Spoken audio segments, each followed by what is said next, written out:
আসসালামু আলাইকুম। আমি আজকে আপনাদের সামনে কিছু গুরুত্বপূর্ণ কথা এবং কিছু অনুমেয় কষ্ট এগুলো বলার জন্য এসেছি। আমি একজন পুলিশ সদস্য।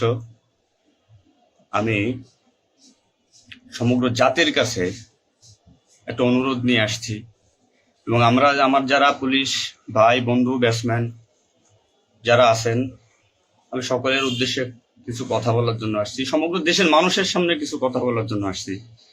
যারা আজকে এই নতুন স্বাধীনতা যারা অর্জন করেছে, যে সমস্ত ছাত্ররা মারা গেছে, সাধারণ মানুষ মারা গেছে, সর্বস্তরের জনগণ যারা মারা গেছে, আমি তাদের প্রতি সমবেদনা এবং দুঃখ প্রকাশ করছি।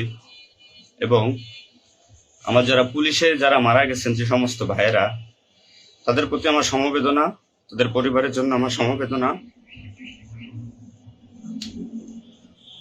তো আমরা নিম্নপদস্থ কর্মকর্তারা যারা ডিপার্টমেন্টে চাকরি করি, আমাদের আদেশ মানতে হয়, নির্দেশ শুনতে হয়। আজ দেখেন যে সাধারণ শিক্ষার্থীরা মারা গেছে, পুলিশ যারা মারা গেছে তারা সব নিম্নপদস্থ কর্মকর্তারা, যারা আদেশ দিচ্ছেন নির্দেশ দিচ্ছেন, তারা কিন্তু কেউ মারা যায় নাই, বা অন্য কোনো বাহিনীর কোনো সদস্য মারা যায় নাই।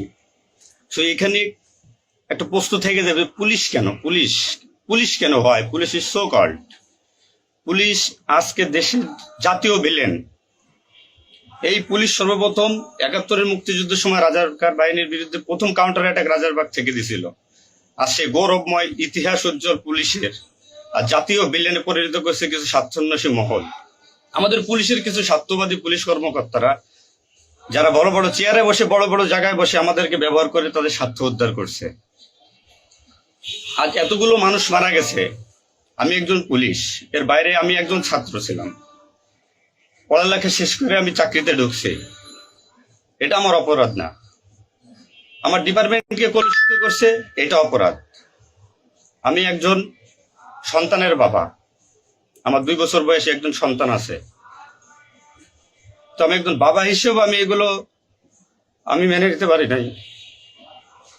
আমার ভাইয়েরা মারা গেছে, তা ছোট ছোট ছেলেমেয়েরা বলতেছে আমার বাবা কই, আমার বাবা কই। এগুলো মেনে নেওয়া যায় না, এগুলো কোনো মতেই মেনে নেওয়া যায় না।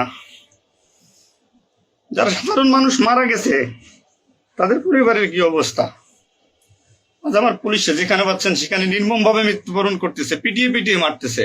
এর কারণ কি? আজ আমাদের কিছু স্বার্থান্বেষী কিন্তু বড় মহলের অফিসারদের কারণে। তারা বিভিন্ন লোকের তোষামোদি করে বিভিন্ন পর্যায়ে আমাদের ঘাড়ে বন্দুক রেখে তারা মনে করেন দিনের পর দিন আমাদের নির্যাতন করে মানুষের বিরুদ্ধে লেলাই দিছে। হাজার হাজার কোটি টাকার মালিক হয়ে তারা এখন গা ঢাকা দিছে। এই মৃত্যুর ভাই, এই পুলিশ মৃত্যুর ভার কে নেবে? পুলিশের মৃত্যুর বিচার হবে না এই বাংলাদেশে, আমি জানি। কিন্তু যারা এই নির্দেশদাতা, যারা এই নির্দেশ দিয়েছেন, তাদের প্রত্যেকের বিচার হবে। এবং চিহ্নিত যেসব পুলিশ অফিসার পুলিশ ডিপার্টমেন্টে আছে, তাদের অবিলম্বে প্রত্যাহার চাই এবং তাদের বিচার চাই, যারা নির্দেশ দিয়ে সাধারণ মানুষকে খুন করাইছে পুলিশকে দিয়ে। আচ্ছা, এতগুলো পুলিশ মারা গেছে, এই সম্পূর্ণ দায়ভার এই ডিপার্টমেন্টের অফিসারদের নিতে হবে। কোন অফিসার দেখছেন রাস্তায় মারা গেছে? মারা যায়নি। তারা নির্দেশ দিয়ে সরে গেছে, পুলিশকে সামনে ঠেলে দিয়ে। এটা হত্যাকাণ্ড। এই হত্যাকাণ্ডের বিচার আমি চাই। সমগ্র পুলিশ ডিপার্টমেন্টের এই হত্যাকাণ্ডের বিচার চাই। অবিলম্বে সব দুর্নীতিবাজ পুলিশ কর্মকর্তাদের অব্যাহতি দিয়ে তাদের শাস্তির আওতায় আনতে হবে। এই পুলিশ হত্যার দায়, এই পুলিশ হত্যার বিচার তাদের দিয়ে করতে হবে। আমি জানি না আমার এই কথা বলাতে আমার কি হবে না হবে, আমি সে পরোয়া করি না। আমি শঙ্কিত সেই পরিবার নিয়ে, যারা যারা মারা গেছে, তাদের ফ্যামিলি, তাদের বউ বাচ্চাগুলো এতিম হয়েছে। যা সাধারণ মানুষ মরেছেন, আমি তাদের থেকে ব্যতীত। নির্মম ভাবে অত্যাচার করছে, এগুলো মেনে নেওয়ার মতো না। আমি সবাইকে অনুরোধ করব, আমার ভাই বন্ধু যারা আছেন, আমি কোনো উস্কানিমূলক কথা বলতে এখানে আসি নাই। আমি এখন সত্যি বাস্তব কথা বলতে আসছি। আমার কষ্টের সঙ্গে বলতে হয়, আমি একজন পুলিশ পরিবারের ছেলে। আমার বাবা অন ডিউটির অবস্থায় 2012 সালে মারা গেছেন। আমি পরিচয় দিতে পারছি মানুষের কাছে, আমি একজন পুলিশের সন্তান। আমার ছেলে মেয়ে কিভাবে পরিচয় দিবে তাদের সহপাঠীদের কাছে যে আমার বাবা একজন পুলিশ? কিভাবে পরিচয় দিবে? সিসি করবে আজ মানুষের কাছে, জাতির কাছে, সমগ্র পৃথিবীর কাছে মানুষ আজকে ভিলেন রূপে আপনি পরিচয় হয়ে গেছে। এই মানুষগুলো,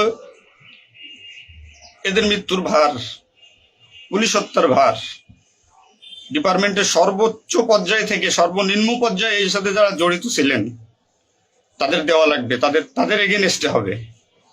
প্রত্যেকটা পুলিশ সদস্য আজ বাইরে বেরোতে ভয় পাচ্ছে, মৃত্যুর ভয়। এখনো অনেক জায়গায় আমি নিউজ পাইলাম সকালবেলা, অনেকে পুলিশ মরে গেছে, তার কোনো হদিস নাই। এখন অনেকে আটকা আছে, সবাই প্রাণ ভয়ে, আজ পুলিশ প্রাণ ভয়ে লুকাচ্ছে। কিসের জন্য? আপনাদের কারণে, আপনাদের স্বার্থ উদ্ধারের কারণে পুলিশকে ব্যবহার করছেন প্রত্যেকটি ক্ষেত্রে। এটা আর কেউ মেনে নিতে পারলো, আমি ব্যক্তিগতভাবে মেনে নিতে পারবো না। প্রত্যেকে দায়ভার নিতে হবে আপনাদের। আজ নির্বিকারে যতগুলো মানুষ মারছেন, আজ এই মৃত্যুর সামিলে আমি থাকতে পারতাম। চিহ্নিত করে করে বিচার হবে আপনাদের। পুলিশ কর্মকর্তারা যারা আছেন এর সাথে জড়িত সবার বিচার হবে, বিচার করতে হবে। কেউ না করুক, আমি করব। আপনারা পুলিশের গৌরবময় ইতিহাস ঐতিহ্যকে ধারণ করে নিজেদের স্বার্থ উদ্ধারের কারণে আজ পুলিশ বাহিনীকে মৃত্যুর মুখে ঠেলে দিচ্ছেন। তাদের কথা একবার চিন্তা করেননি। আপনি নির্দেশ দিচ্ছেন, নয়তো এই পুলিশ, এই সাধারণ পুলিশ, আমরা যারা আছি, আমরা কখনো এদের গায়ে গুলি চালাইতাম না, কখনোই আমরা গুলি ছড়তাম না আমাদের ভাইদের উপরে। ডিপার্টমেন্টের ম্যাক্সিমাম 80% পুলিশ এখন পড়াশোনার সাথে জড়িত। এভরি ওয়াল, সবাই পড়াশোনার সাথে জড়িত, সবাই ছাত্র। আপনারা আপনাদের ব্যক্তিগত রক্ষার কারণে কই, আপনারা এখন কোথায় আছেন? আপনারা একজন বড় বড় অফিসাররা কোথায় আছেন? বেরোয় আসেন, নামেন পুলিশের সামনে, পুলিশকে সিকিউরিটি দেন, দেশের মানুষকে সিকিউরিটি দেন। আপনাদের হাতে পুলিশ বাহিনী ক্ষতিগ্রস্ত, বিপর্যস্ত, বৈষম্য সৃষ্টি করছেন আপনারা। আপনারা প্রতিটা ক্ষেত্রে পুলিশের সাথে পুলিশের বৈষম্য সৃষ্টি করে দিয়ে গেছেন। যে যার মন গড়া কথা দিয়ে, এটাই আইন, এটাই নিয়ম, এটাই শিখাইছেন পুলিশ ডিপার্টমেন্টকে। এগুলো হবে না। আপনারা যে যেখানে যান না কেন পালাইয়ে, যেখান থেকে পলায় যান, এই পুলিশ আপনাকে খুঁজে বের করবে। এই মৃত্যুর দায়ভার আপনার নিতে হবে। সত্য কথা বলাতে অনেক পুলিশের চাকরি খেয়ে নিয়েছেন আপনারা। আপনারা সুযোগ পেয়ে স্বার্থের কারণে অনেক পুলিশকে বলে পুলিশ ডিপার্টমেন্ট থেকে বিতাড়িত করছেন। তাদেরকেও পুলিশ ডিপার্টমেন্টের প্রয়োজন। আপনাদের স্বার্থের শিকার তারা, আপনাদের স্বার্থের বলি তারা। অনেক পুলিশ ভাইরা, সাধারণ পুলিশ ভাইরা যাদের চাকরি থেকে বিচ্যুত করছেন, অবিলম্বে তাদেরকে চাকরিতে আনবেন আপনারা। এটা আমার অনুরোধ। আজ দেশে কি মুহূর্তে, মানে পুলিশকে কোন সিচুয়েশনে ঠেলে দিয়ে গেছেন। নিশ্চিত মৃত্যু, পুলিশ মানুষ নির্মমভাবে পিটাই পিটাই মারতেছে। এর দায়ভার আপনাদের নিতে হবে। প্রত্যেক পুলিশ পরিবারের যে আক্রোশ, যে কষ্ট, এগুলো দায়ভার আপনাদের নিতে হবে। সাধারণ মানুষ আপনাদের ক্ষমা করবেন। আপনারা সবাই চিহ্নিত, আপনারা সবাই এই বাংলাদেশের দুর্নীতিবাজ পুলিশ অফিসারদের আপনারা সবাই চিনেন, আপনারা সবাই তাদের চিনেন। এদের বিচার আপনাদের করতে হবে। এই বিচার চাই আমরা, সাধারণ জনগণের হত্যার বিচার চাই, পুলিশ হত্যার বিচার চাই। পুলিশ হত্যার বিচার না হওয়া পর্যন্ত আমি ডিউটিতে যাব না, আমি আমার কর্মস্থলে যাব না। অনেক পুলিশ সদস্য এখন পর্যন্ত নিখোঁজ। আমার সহপাঠী ভাইরা মারা গেছে, আমার পরিচিত ভাইরা মারা গেছে। তাদের সন্তান হাউমাউ করে চিল্লাইতেছে, আমার বাবা কই? এর জবাব কি কে দেবে? জবাব দেওয়া লাগবে। এতগুলো মায়ের কোল ফাঁকা করছেন, পুলিশ জীবন হারাইছে, গর্ভবতী মহিলা পুলিশকে পর্যন্ত মারিয়ে ফেলছে।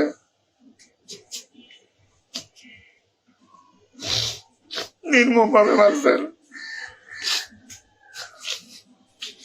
এই দোষ আপনাদের।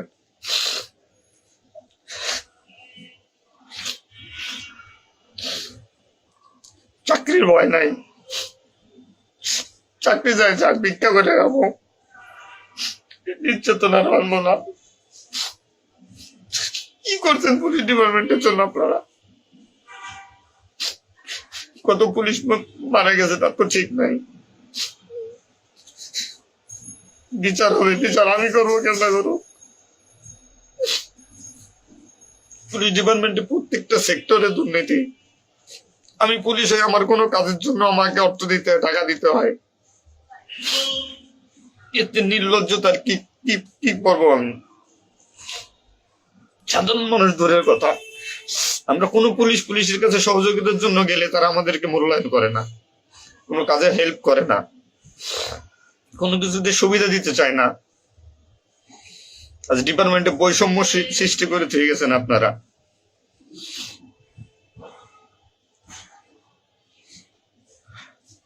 এত কিছুর দরকার হয় কেন আপনাদের? আজ আপনারা কেউ মারা যাননি, সবাই নির্দেশ দিয়ে যার যার মতো সুযোগ মতো পালাইছেন, সুযোগ মতো চুপচাপ করে বসে আছেন। পুলিশ ডিপার্টমেন্টের অনেকে আছে যারা এর সাথে জড়িত না, সরাসরি গুলি করতে চায় নাই, বাধ্য করছেন, নির্মম মৃত্যুর দিকে ঠেলে দিয়েছেন এদেরকে। কোনো কিছুই মনে করেন আপনারা। তো নতুন দিনের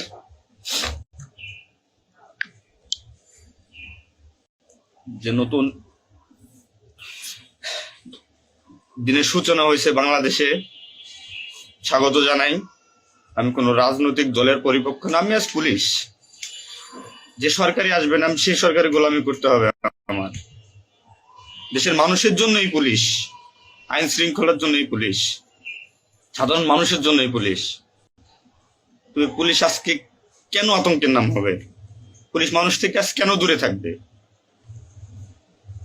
দিন শেষে পুলিশ মানুষ, পুলিশ কারো স্বামী, কারো বাবা, এটা চিন্তা করবেন। ডিপার্টমেন্টের যে সমস্ত অসাধু কর্মকর্তারা আছেন প্রত্যেকটা সেক্টরে শিক্ষা নেন। বিশেষ করে যারা আসছেন ঊর্ধ্বতন কর্মকর্তারা শিক্ষা নেন। আজ আপনাদের স্বার্থের কারণে, আপনাদের কারণে আজ ডিপার্টমেন্টের এই অবস্থা। তছনছ হয়ে গেছে পুলিশ ডিপার্টমেন্ট। কথা বলার মতো কোনো ওয়ে নাই, কথা বলতে পারতেছি না। আমি তো বেঁচে আছি, তারা মারা গেছে, কি নির্মম ভাবে মারা গেছে, মেরে ফেলছেন আপনারা। তো আমি শুধু পুলিশ বাহিনীরা যারা আক্রান্ত করছেন আপনাদের বিচার করব, আপনাদের বিচার হবে। সবকিছু দায়ভার আপনাদের। ঘুমাইতে পারি না এই কয়দিনে, ভয়তে, চিন্তায়।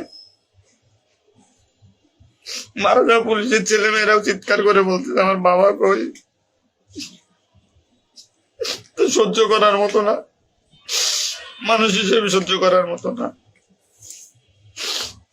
তো পরিশেষে একটা কথা বলবো, আমার যারা ডিপার্টমেন্টে আছেন, চাকরি করতেছেন করেন, সমস্যা নাই, চাকরি ছাড়ারও দরকার নাই।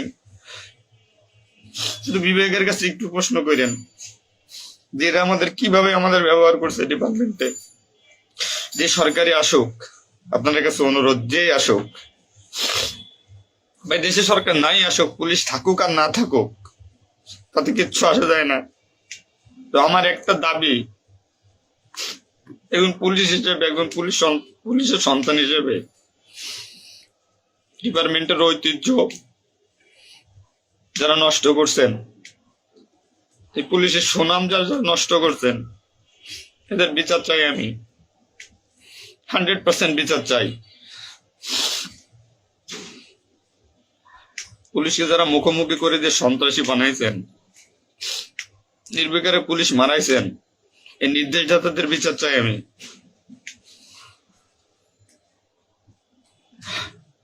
এবং দেশের আইন শৃঙ্খলা পরিবেশ নিয়ন্ত্রণে আনতে সর্বপ্রথমে পুলিশ বাহিনীকে সুশৃঙ্খল করতে হবে। আমি আর অনুরোধ সবার কাছে, যে আপনারা পুলিশে খারাপ চোখে দেখবেন না, যে আমরা যারা নিম্নপদস্থ কর্মকর্তারা আছি, যারা চাকরি করতেছি, আমরা আদেশের গোলাম।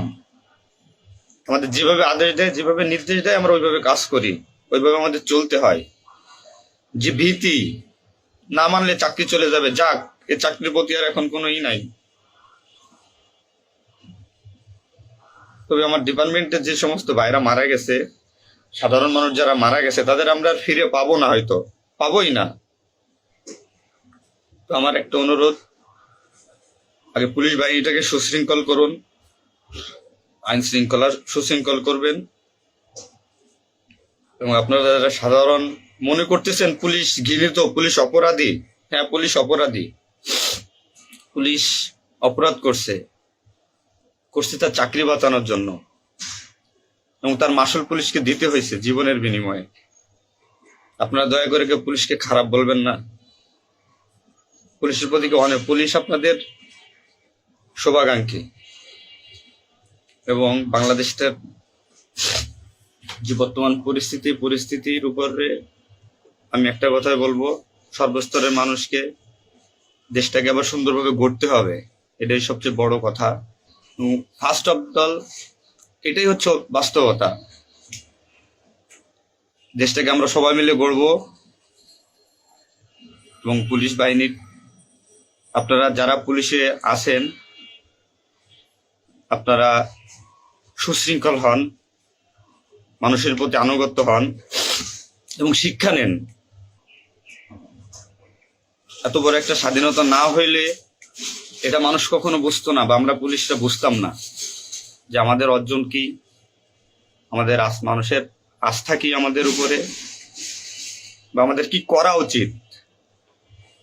আপনার সবার কাছে অনুরোধ থাকবে, আমার পুলিশ ডিপার্টমেন্টের প্রত্যেকটা সেক্টরের বন্ধু বান্ধব, সিনিয়র জুনিয়র যারা আছেন, আপনারা শিক্ষা নেন, নতুনভাবে পুলিশ ডিপার্টমেন্টটাকে গড়েন, মানসিকতা চেঞ্জ করেন। এবং পুলিশ ডিপার্টমেন্টে যারা আপনাকে ব্যবহার করবে, যারা স্বার্থের জন্য ব্যবহার করবে, তাদের সরাসরি ধরিয়ে দিবেন। পুলিশের প্রত্যেকটা সেক্টরে দুর্নীতি, এই দুর্নীতিবাজদের ধরিয়ে দিন। এদের ধরায় না দিতে পারলে পুলিশ ডিপার্টমেন্ট কোনোদিন শুদ্ধ হবে না। আর দিনের পর দিন এরা মনে করেন আমাদের সাথে বৈষম্যমূলক সৃষ্টি করে এদের নিজেদের স্বার্থ হাসিল করবে। আমার কাছে আমার একটা অনুরোধ,